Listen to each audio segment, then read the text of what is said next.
Welcome to the Understanding Jesus podcast. I'm Pastor Troy Richards, and with me is Pastor Clayton Carver. Clayton, welcome.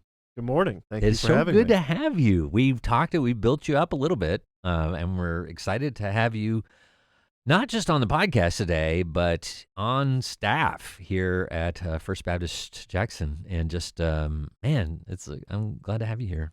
Well, I'm excited to finally get started. I just hope I live up to the hype. So Clayton is our pastor of small groups and administration.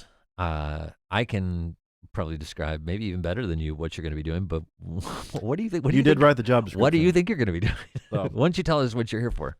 so I am here, from what I understand, I might be corrected live, but I am here to oversee the small group ministry, the adult discipleship efforts of the church in one hand, and in the other hand, oversee the administrative kind of running of the church offices, make sure the finances are in order, all the ministries are kind of aligned, and working with Pastor Troy to make sure the strategy and the vision are all kind of fitting together towards a common goal and things of that nature. Yeah, that's pretty good. I'm excited. Wow, let's see if you can pull that off. I did have a couple of people come and go, so if he's doing all that, what are you doing? What are you doing? And so, yeah, I just really... I kind of had those questions yesterday as you were throwing more and more stuff on me. It's like, wait a minute, what are you doing? It reminds me of my son when he was probably my youngest. I think he was like 9 or 10, and I was giving them assignments and chores, and he looked at me and he said, if we're doing all the work, what are you doing? Mm-hmm. And I think I grabbed him by the ear, if I remember correctly, and I said, I'm paying the bills. Let me show you what I'm doing, and took him throughout the world to show the different responsibilities that his father had at the time and so forth. I won't do that to you or anybody, but I would appreciate it. My ears are sensitive. But the the thing is that in the nature of ministry, there's more than all of us can do together. It's like we're trying to win the world for Christ. The task is bigger than. I think one of the marks of being effective as a church is understanding you should always your reach should always exceed your grasp, or yeah, I think that's right. Yeah. But it should be, you should realize that there's always more than we can do, and so and I try to get all of our ministries to think like that, to think in terms of, what would you do if you had all the resources and all the time? What would you do, and what would be the steps to do it? And just begin so that if you get further than you thought you were going to get, it's not like you go, oh well, we reached that, now we have nowhere else to go. But no, there should always be goals beyond goals. And so, well, I mean, it hit me yesterday, just last night after I got home. I was like, my first day, I pretty much only had meetings all day, just because there's so much for me to get caught up with and on the same page with this team and this team and this team, so we can actually go and do all of this stuff. So it's like, and much more of that still to come. Yes, yeah, I'm meeting sure. with people, learning people, and relationships and so forth. And that's it's exciting. I'm glad you're here. So, and I'm glad you're part of the podcast. Glad you have been on podcasts before. I have. So what was the podcast? New. What was your previous podcast?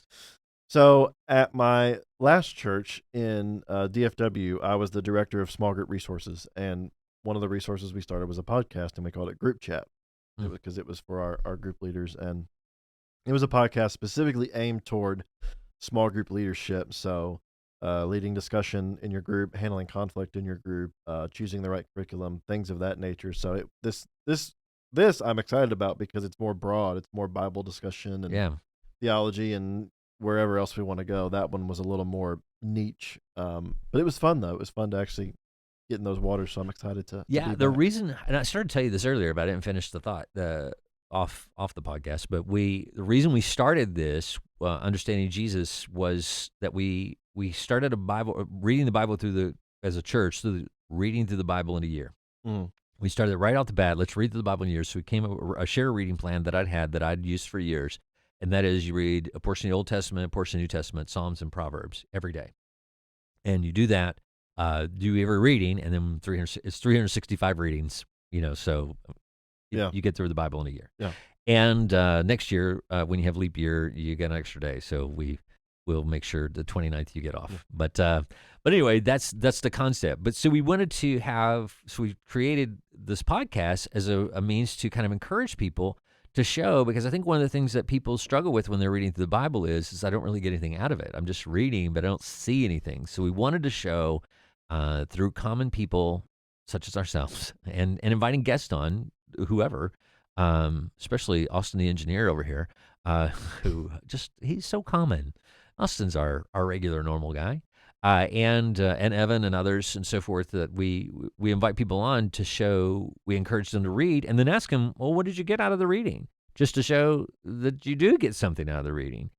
But to channel a little bit more closely is to say, where do you find Jesus in the reading? Do you see Jesus revealed in the Old Testament reading? Do you see Jesus revealed in the Psalms? Do you see Jesus revealed in the Proverbs?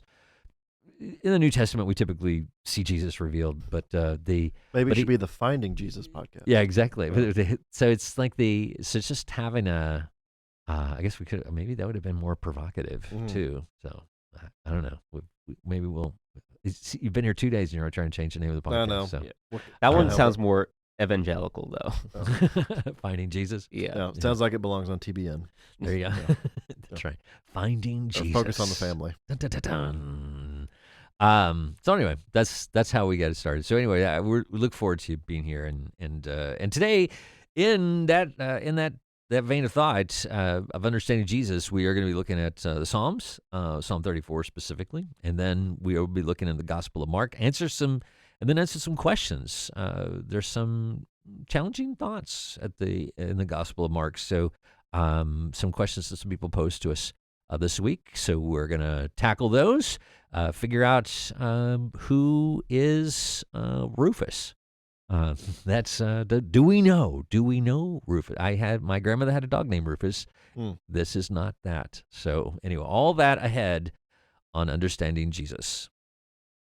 We have a new ministry here at First Baptist Jackson. It's called Holy Grounds. We meet every Sunday morning at 9 a.m., and we have gourmet coffee available, our own barista in-house. So we hope you'll come join us 9 a.m. Sunday mornings for Holy Grounds. From 9 to 9:15, we have a time of fellowship where we eat donuts and coffee, and then Bible study, always from some amazing Bible study. You can sit in the observation deck and just watch, or you can participate. It's up to you, but come join us. Check it out, 9 a.m. Sunday mornings here at First Baptist Jackson. We're back, and we are going to be looking at the passages that stood out to us in this week's reading, and we are so much good content this week in our devotional time. Anytime you're closing out any of the Gospels, it's a potent time because you're getting into the passion of Christ, and so much unfolding there. And that's where I was going to focus what I had to share this week. I had some stuff from the Psalms that really stood out to me this week, and some things from Numbers, because while Numbers can be convoluted a little, or at least a lot of detail that is hard to pull something devotional from, there's still a progression of events that is taking place in Numbers that's very important. But I want to look at Mark chapter 14 and these verses.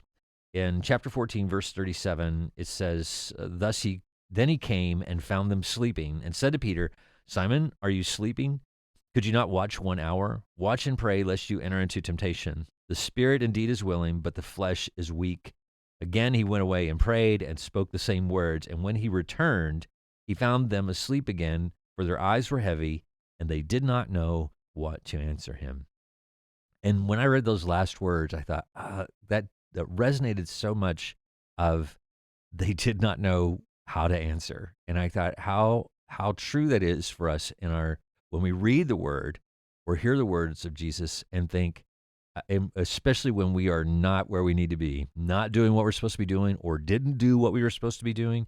And when he catches us in that place, and then you read the word, it's like being in a sermon where you're not, again, where you're guilty as sin, and you hear the sermon, and you got nothing. You have no response. It's like I can't even justify. I have no excuses. What do you say to Jesus when he's over there sweating blood and you're too tired to keep going? It's like, and It's like, why weren't you there? Why didn't you do this? And so I can just feel the angst that they are feeling. And you back up just a little bit, and Peter is so passionate about, I will never forsake you. I will, we will always, we're just so convinced he will go the distance with Jesus. Absolutely convinced of it. And you know the end of the story, so you're already feeling that, oh, Peter, it's like, man, just dial it back a little bit. Maybe just a little humility, but you can't. I think it's hard to recognize in ourselves because we're caught up in the moment. But wow, when I see other people, as I get older, I see this more often. When I see other people and they'll make statements like that, I will always, be faithful, and I will never betray my wife, or I will never, do that, mishandle my children. And kids do that when they're, with their parents. They'll be like, I will never do this with my kids. It's like, and as parents, you're like, yeah, that's right. That's what, because we said that. Those were the same words that came out of our mouth, and now we are doing it with our children who are saying the same things we said, and so forth. And it's like, And you hear Jesus saying, the spirit indeed is willing, but the flesh is weak. And how often we just live through that process of we're taken to a critical moment in our spiritual journey, and it is needed for us to rise to the occasion, and we find ourselves wishing we were stronger. Do you remember Rich Mullins? Did you ever listen to Rich Mullins? Did you ever hear the name? A little bit, yeah. Okay. That was way when I was little. Yeah. I know. His stuff's still around. He lingers. I've listened to Rich Mullins. I've listened to other people sing Rich Mullins songs, probably. And the song, there was a song called "Awesome God" that was like really popular and so forth, which was and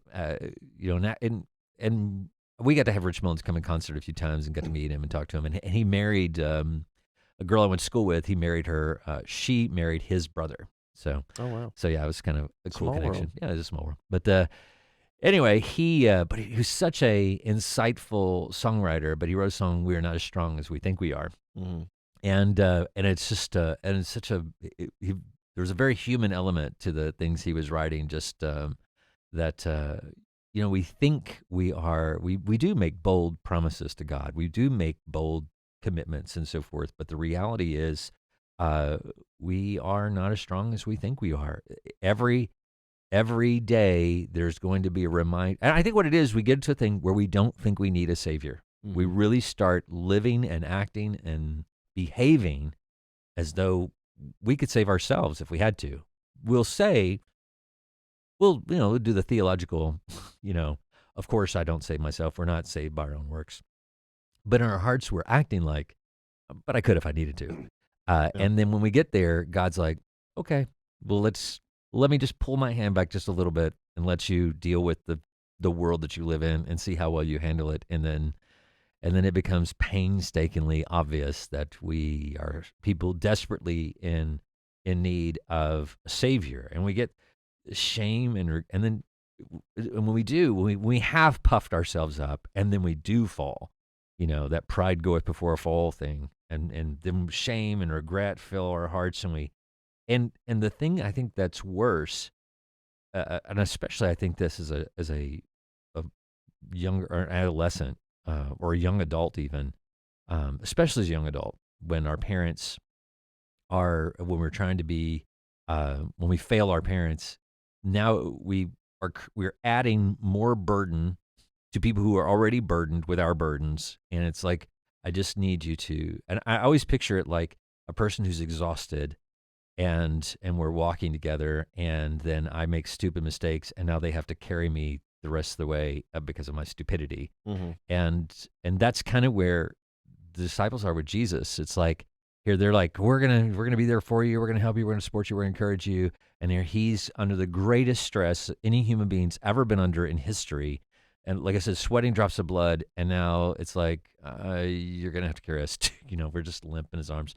There's a picture of that I remember giving my dad where it's got a guy who's hanging limp in Jesus' arms or whatever, and you got Jesus with the nails. Yeah, it's powerful. I appreciate people who can put such things like that in art and so forth. But we just make stupid choices, and in our stupid choices, we increase the difficulty of the people that we love the most, and ultimately, we are not that God can't handle the burdens or the difficulties that we're doing, but it is a we are basically spitting in the face of the one who carefully loves us and has forgiven us and has done so much for us. I had when I was in school, when I was in middle school, I was had a bunch of kids who ganged up on me in the dark and just attacked me, and it was just a horrible middle school prank. Just a bunch of kids who whatever bullies or whatever, and I remember wrestling to get free, and then I finally got free, and I jumped up, and the first kid I saw, I just reared back and just cold cocked him in the face as hard as I could. Turns out that was the kid who had just got the other kids off of me. Oh no! And it rescued me from this situation. Dang And it. it was like, that's not, and you get all that anger in you, and you feel so justified, and you get one clean shot in, and you hit the guy who saved you. And it's like, man, that didn't go the way I thought it would go. But that's what I feel in this situation. I feel like it's like the one person who you absolutely would not want to create pain and difficulty in their life is Jesus, and yet he's the one we seem to make the object of our wrath or our ire. But anyway, I put this little comment in my notes. I said, like Peter, we cower in the shadows, wishing we were stronger, and crumble into a pile of tears when we realize just how wretched we are. Watch and pray, such a simple instruction in need of an obedient spirit. And just remind myself, I must give him the first hours of the day to stand against the enemy and to keep myself from succumbing to the flesh. So anyway, that was my takeaway from Mark. So anyway, any thoughts? Yeah, I mean, just as you were talking, the same kind of things came into my head, that we vastly overestimate our own abilities, and we vastly underestimate the abilities of others and the abilities of God. Right. So we think we can do more than we can do, but we don't believe God can do everything he says he can do. Right. We have those people that were like, those people could never get saved, or those people could never change, Right. or those people could do this and that. I can, Right. because I know this, I do this, yada yada yada. And it's just so backwards, and I think it's a product of our modern day of we've kind of lost a biblical teaching of who we are as humans. With our sin, with LGBT, with transgender, with racism, with all of these things that America and Western culture is wrestling with today, the theological question of our era is going to be, who are we as humans? What's our identity? What's our purpose? And we get that wrong even as believers, because we attribute an identity or a purpose or an ability to ourselves that we're not supposed to have, or it's not supposed to be our top priority, and it leads us into, like Peter, constantly putting our foot in our mouths, or screwing things up, and just realizing that, hey, you know what? God actually does know what he's doing. Right. And he really is as good as he says he is, and he does love you as much as he says he does. So he actually is going to take care of this if you'll just let him do it. So I'll stop there, because that'll be a good segue into my psalm. All right, segue. Yeah. Go ahead. Oh, here we go. Yeah. Great. So yeah, with that said, my passage is going to be Psalm 34. This is maybe my favorite psalm, if not one of my favorites. But there was kind of some overlap from the reading plan, so if I repeat anything from last week, I apologize. That's okay. But Psalm 34 really sticks out to me, because it's a psalm where David's really in a bind, and he needs God to rescue him. If you don't know, the background of this psalm is when David is fleeing from Saul, because Saul's trying to kill him, and he flees into the land of this king called Abimelech, and he was a different kingdom, an enemy kingdom, and people recognize him like, isn't this King David? And David gets so scared that they're going to kill him that he pretends to be insane. The Bible says he lets drool kind of go into his beard, and and things like that. And so King Abimelech's like, oh, this guy's crazy, so we'll just let him go. But he needed God to get him out of that situation, and he writes this psalm afterward that God delivered him. Um, and it was relatable to me. Not that I've acted crazy in the last recent days, but for me, being here, being at FBC on day number 2, this marks the end of a 15-month journey for me of finding that next step that the Lord had for me. I still have to finish some school, but for the last 15 months, really a little more than that, I've been trying to figure out what that next step was for me, what that next part of my journey was going to look like with the Lord. And so I've been applying for jobs. I was interviewing with people. I was a finalist, a top 2 finalist, 6 times. And the only time I ever broke through was here.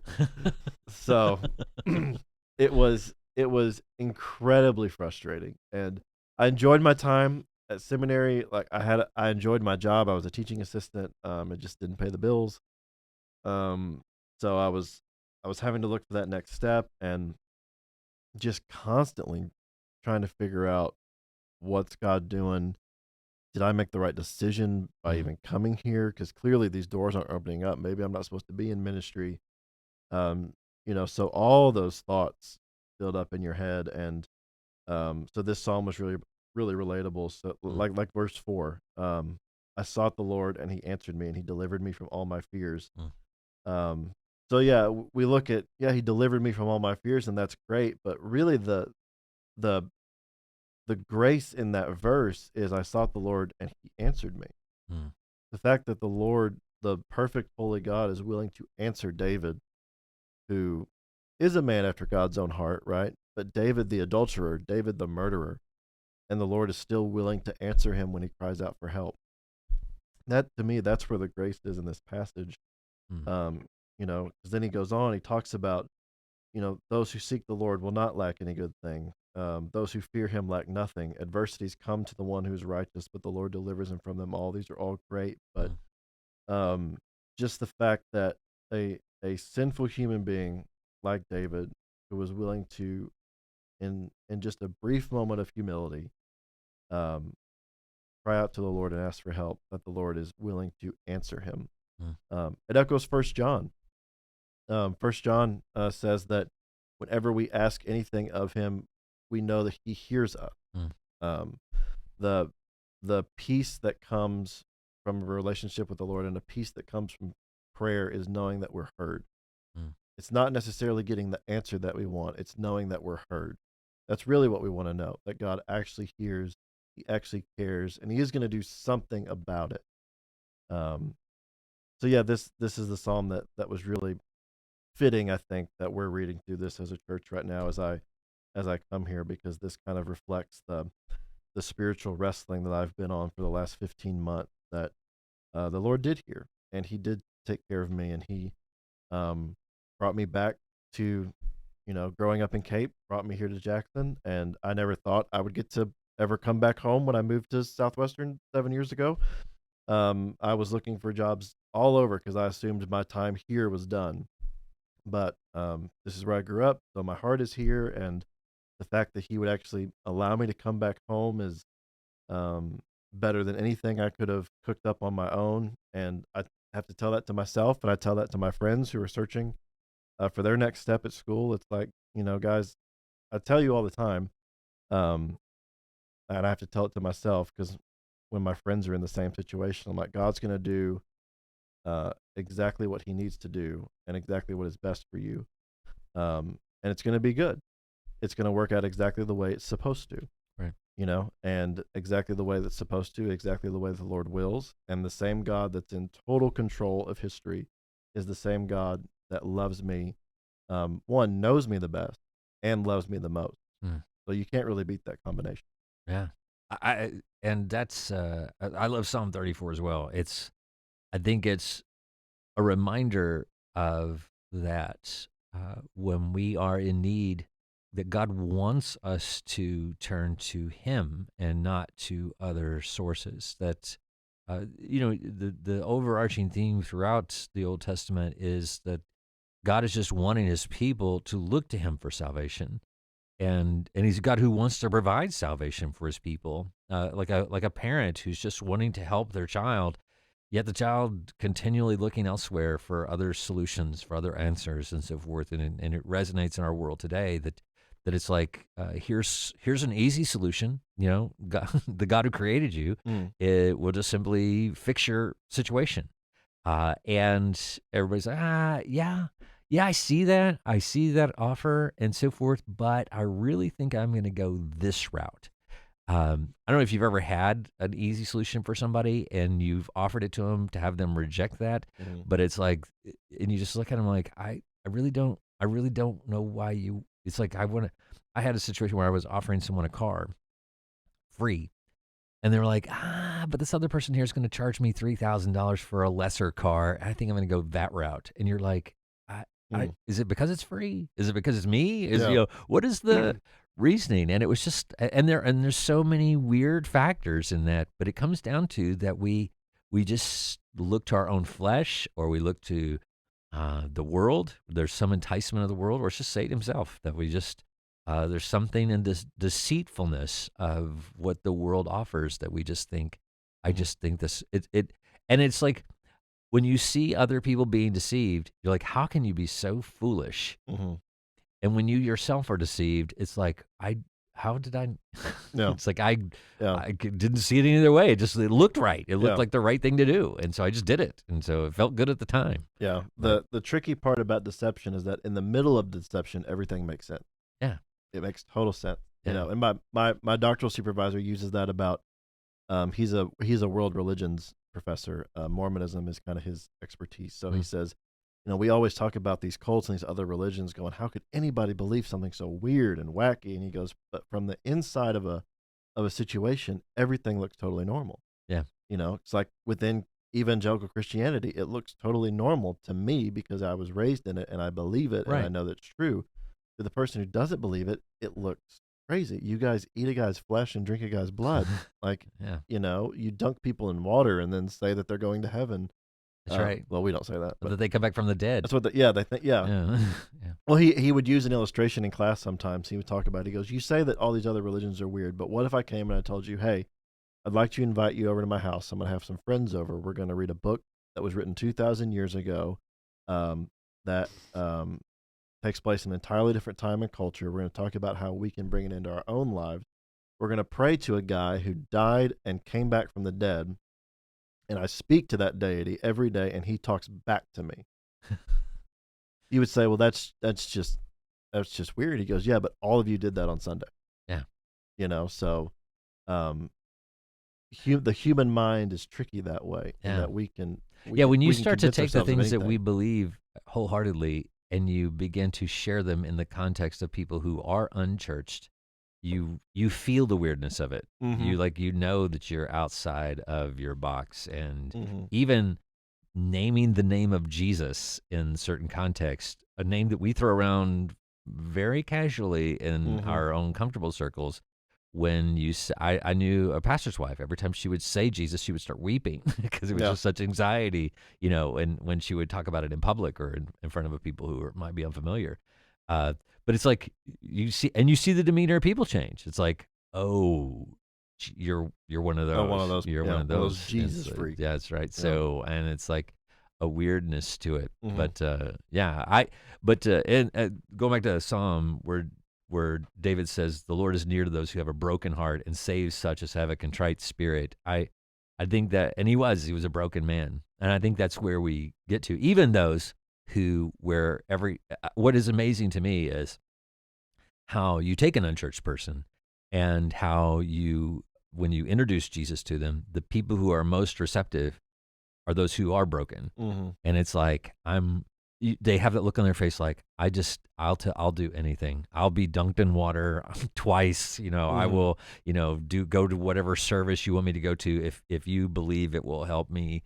And really don't even really have an understanding of what we're talking about. Just so desperate to try something. Yeah. I was we were in Greece. Yeah, that's where I was. And we were there when the Syrian refugee crisis was taking place. Mm-hmm. We went to this island, and a woman had gotten on the wrong boat. She had 3 kids, and they were babies. I mean, like infant, and then 2 small children, like 1 and 3. And she was by herself, really young girl. And my wife just was, in her zeal to help people, just noticed her struggling with them and just goes over and asks if she can carry her children for her. And I'm like, I would not do that if she were not there. Mm-hmm. But we did. She spoke no English. And so we come out and we're sitting on this dock that other people have taxis. And we had a taxi that left.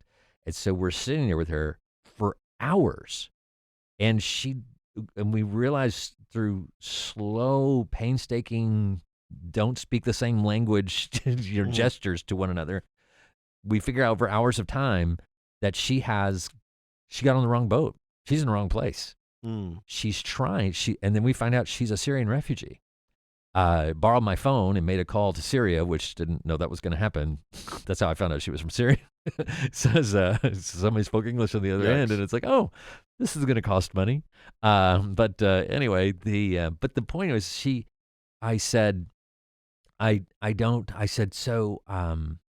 me try to find you a taxi or something to get you to somewhere to a town where we can maybe get you where you need to go. She was ultimately trying to get to Germany. So she reached in her purse, pulled out all the money that she had, gave me her passport, all her money, and everything she had in her purse, and just handed it to me. Mm-hmm. And I sat there and I thought, and so I had her passport to find out who she was, and I gave her money back and said, don't need, we'll take care of it. It's, we'll take care of whatever it is. But I thought, she's so desperate. She has no idea who I am, and yet she's willing to. And I thought, only God would arrange this circumstance, because it's like you want to say he's extending a hand of grace to you, and you're not even you're not even part of his church or whatever. But this is it's a ministry mode. It's an opportunity to share the gospel. So that's what we saw it that way. This is some way somehow to communicate the good news of Christ to her. But we took her into town. We found her. We walk into an area where they were putting people on a ferry and taking them to Athens and then processing them and sending them on to Germany. So that was what was going to happen. So we go into this area and there's tents everywhere, and we just walk through and go, does anybody speak English? To start screaming it out loud. And then the college kids always know multiple languages. So college kids come over and he becomes our interpreter, and we're able to communicate and help get on our way. But I thought that's such a picture of, if we think of ourselves every day we go out, there's needy people like that looking for somebody. And there are just as many people that Satan is sending to jump into that person's world to take them the wrong direction as there are people of light to take them in the right direction. And so, it makes me very aware that it is that brokenness, that when you see someone who's broken, when you see that contrite spirit, that maybe I don't want to put ourselves in the angels, but it says the Lord has angels encamped around him. But it is, we are those who are filled with his spirit. It is within God's purview to use us as a means to minister to those people and to be receptive basically as an agent of grace in those circumstances and so forth. But and I know he's had people. I'm grateful for the times he's had people like that around me. You just. But anyway, that's I've maybe went too long with that story, but anyway. Well, that was good though. Okay, yes, good. and amen. We got a couple of questions we're going to address, so we'll come back in just a bit and deal with some questions that came up in our reading this week, so stay here. I'm Tony Evans, and I'm excited and passionate about the message of Kingdom Man. I want the men front and center, not because the women aren't critical, they are, but because God has called the men to lead his covenant, and the church is the new covenant of God. We're growing weak men in the culture because we're not developing them in the family and then in the church, and so they're creating a mess in society. Because what we're going to find out is when you do your own thing and you're not submitted to him, you may get to eat the fruit, but you lose the freedom. You lose the blessings and benefits that come from being a kingdom man. This study is designed to show men what their lives look like when all of life is operating under the comprehensive rule of God, under the lordship of Jesus Christ. You go home as kingdom men and say, God has already instructed me. As for me and my house, we will serve the Lord. Under this roof, this is how we roll. Claim Your Destiny, a men's Bible study of Kingdom Man, 6 Monday nights starting April 17th at 6:30 p.m. at First Baptist Jackson at the Bridge. That's April 17th, 6:30 p.m. at the Bridge here at First Baptist Church of Jackson. If you'd like to register, go to the Kingdom Man at FBCJ link at fbcj.us. That's our website, fbcj.us. This is a portion of our Understanding Jesus program where we deal with questions that came up in the reading, and Mark chapter 16 is 15 and so forth is notorious for questions. And just let me say before I get into any questions about Mark chapter 15 that in Mark 16 verses 9 through 20 are pretty much I think most people agree that is not the actual ending of the Gospel of Mark, those were verses that were added later, and just before King James people freak out over that comment, just understand when you have older documents and then that do not possess verses, and then you have intermediate documents that possess different verses, and then you have newer documents that possess verses that neither of the earlier two had, you tend to think those were added later. So that's why if you're in a newer Bible, it's not that they just hate the King James Bible and want to change it. They'll put things in. Usually they'll put it in brackets. Some versions may omit them altogether. I don't know if Some do. Do some? Okay. I couldn't think of one that did, but I know most of them. If anyone did ESV, it would be ESV. Yeah, I can't remember. Usually they omit just the one verse at a time. Right. I don't know if the whole of an entire passage be omitted. Yeah, that's a pretty big chunk to take out that without freaking people out. So, but that's if you're missing that in your Bible, and it says some things that are difficult. So that's why reason why it's important is because it'll say something about the snakes being that they will take up serpents, and if they drink anything deadly, it will by no means hurt them. Coming from Kentucky, I'll just tell you right now, there's a whole group of churches out there that just follow that literally and introduce snakes into the service and so forth. And Lexington Hospital has been replete with preachers who were not faithful enough, apparently, because they were dying from the poison in their body. And that's a weak I would not base a doctrine on a passage that I was not confident was in the authoritative word. And so we kind of view the original autographs as being authoritative, meaning what Mark originally wrote. So we don't have that, but we try to get as close to that as we possibly can.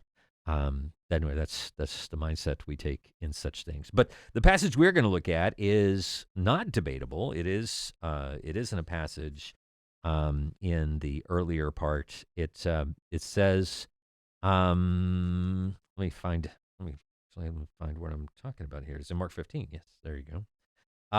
In Mark chapter 15, it says that a couple of different things. One is, let me back up a little bit. Hold on. Let me back up to Mark. Let me see where I had this right in front of me, but I have to go back to Mark 14 for the first question. It's about the young man who, we've got to go back to the Garden of Eden. So the Garden of Gethsemane. Let's go back to the Garden of Eden. That's way back. It's going way back. Yeah, that's right. So go back to Gethsemane, and it was where Jesus is being betrayed, and where he is fulfilling the passage, I will strike the shepherd and the sheep will be scattered. And it says, there it is, in verse 27. Yeah, verse 50. It's what I'm going to start with first is chapter 14, right? 14, yeah. Chapter 14, verse 50. It says, "Then they all forsook him and fled. Now a certain young man followed him, having a linen cloth thrown around his naked body.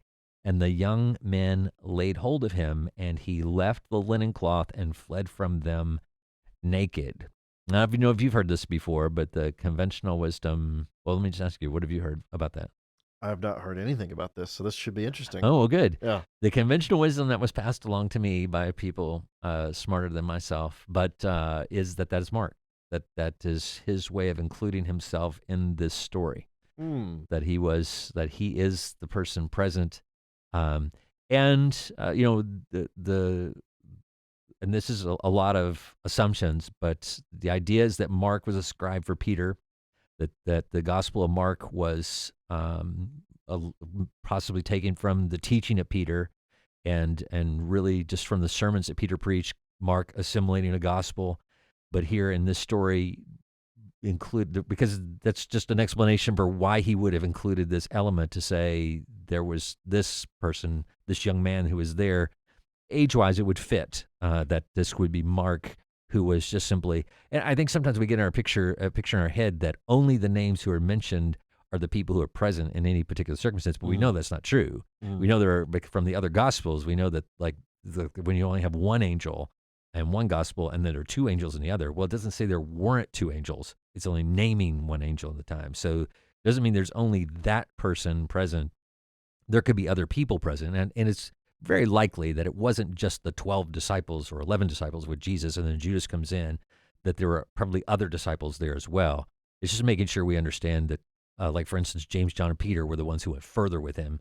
And they're named, but that doesn't mean that they're the only people present seeing the things that are happening or taking place. But anyway, that's the idea is, or the thought.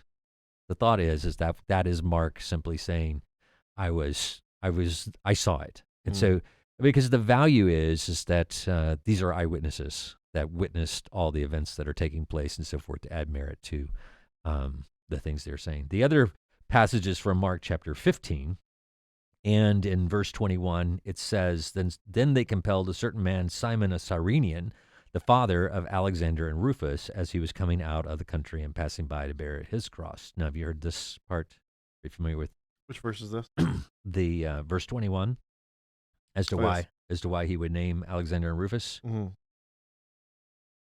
I've not heard anything. No. Okay, good. No. Well, this is fascinating. I'm excited. Yes. Again, Mark adding details of Alexander Rufus. Later in Romans 16:13, Paul says, when he's doing his greetings, says, be sure and give greetings to Rufus and his mother, and he says also mine. So meaning that Rufus's mother is also a mother to Paul. And so many people believe that when Mark names Alexander and Rufus in this, the reason why he includes those names is because the contemporary readers are going to go, oh, that's Simon the Cyrenian, that's Rufus's dad. And so that's how so that they were a part of the church. Mm-hmm. And so when Paul is referencing Rufus in the church in Romans, that is the Rufus that has that connection. And so much so that Paul even knew the mother, or Simon's wife. Yeah.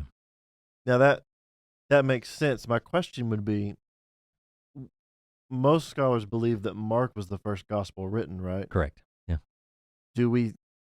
I don't remember. Do we think that Mark was written before or after Paul started writing his epistles, though? After. We think it was after. Yeah. Okay. We believe the letters to the Thessalonians would have been first, and Romans would have followed soon after. But yeah, most of the epistles were written before the Gospels. Yeah. Gotcha. There are some that transition over, but it would all been in that same time period. But even if Mark was written before Romans, that doesn't mean that Mark wouldn't have known that Alexander and Rufus would be known to the church. Does that make sense? Yeah. No, that's fair. So that they would be well known, and that they are a part of the church at Rome. So anyway, and there's other extra biblical writings that kind of connect that his children were a part of the church at Rome at the time. So anyway, that's where that comes from. But again, when we answer questions like that, it's always important to point out that we can't prove those things. No, yeah, sure. Those are things that can't be proven. It's kind of like when you go to the Holy Land and they're saying this is where Jesus was buried. It's like, I have no idea where Jesus was buried. Yeah. But sure looks, people go, because you have the traditional tomb of the resurrection and that you can visit, which is inside the city walls. and or just outside of the original city walls or something to the effect. And then you have the owned by the British Church or whatever, some British Christian society or whatever owns this garden tomb that is by this place where there's a bus station, but there's this rock that looks a lot like a skull and so forth. And it's like, this is probably where it was. And it's an empty tomb and blah, blah, blah. And that's where everybody goes. I've had so many people come and go, oh, well, that's the real one. And it's like, well, yeah. It's I appreciate really your tough to prove appreciate that, your thought process there, Yeah. but it is helpful. It's visually, it's like, well, this does make sense. Yeah. And speaking to that, if you ever have you ever been to Holy Land? No. Something you want to do? Plan to go. Okay. And but when you go, the neatest part about that experience for me was, because you do that all the time. It's like, this is where people think this happened and so forth, but probably wasn't here, probably may have been here, and all kinds of speculation. Yeah. You go to the house of Caiaphas, and they're really, really confident that that's the house of Caiaphas, and because of some archaeological remnants in there and so forth and records, there's a set of stairs, and they're like, now, this would have to be the stairs that Jesus was taken if he went from here to Herod's, this would be the path that he would take. And so he said, and our guide's like, this is the only place you're going to see where we can confidently say that Jesus stepped here. And it's kind of a surreal moment because, and it's funny because all the other places you can go to and touch and sit in and be around and so forth. Not so with it's roped off. You can't get near it. It's like, this is it's like you can look at it, but it's like they're not letting people. So it's like you're almost like, okay, they even know that this is more. We know authentic. this. We're not letting this one deteriorate. That's right. This is going to be preserved. This is authentic something. So, but that's a powerful place to even though. But that's the only place I can remember in the whole entire time where it's like we know Jesus was here, and it was like up to that point it was kind of like Disney World, where you have representations of things that were or whatever, but it's not really the real thing. Yeah. But you got to that moment, and then it just kind of hits you that I am literally where Jesus Christ himself walked in that moment. And that made the trip for me. I was, not that the other stuff wasn't informative or appreciative. I will say that they say it's worth a semester of seminary just to spend a week there. And I will say that it did help to visually. Ray Vanderlaan did a series on that the world may know, and he takes and videos the Holy Land. So second best thing I've seen it, but it was helpful to see it. I was 21 when I went, so wow, that was a long time ago. Thank you for exaggerating that. Yeah, 23 years ago. Yeah. So no, 30. Oh my goodness, saying that out loud makes me hurt. 33 years ago, back to the age of Jesus. I wasn't even alive. Right, 33 years ago. So anyway, but it's a good place to close out now that I'm feeling old and contemplative, so however I want to say that. But thank you for joining us today. And Clayton, thanks for being here, man. Hope to have you back. Thank you for having for me. Maybe you'll make it a week. Maybe we'll do this again. Yeah, I would. I You would made love it 2 days. Well, I used to podcast at the old church that I worked at. So Awesome. this is like revisiting old times. Old hat. Yeah. Good deal. We've been looking for you then. That's good. All right. Okay. Well, we'll be back again next week here on Understanding Jesus.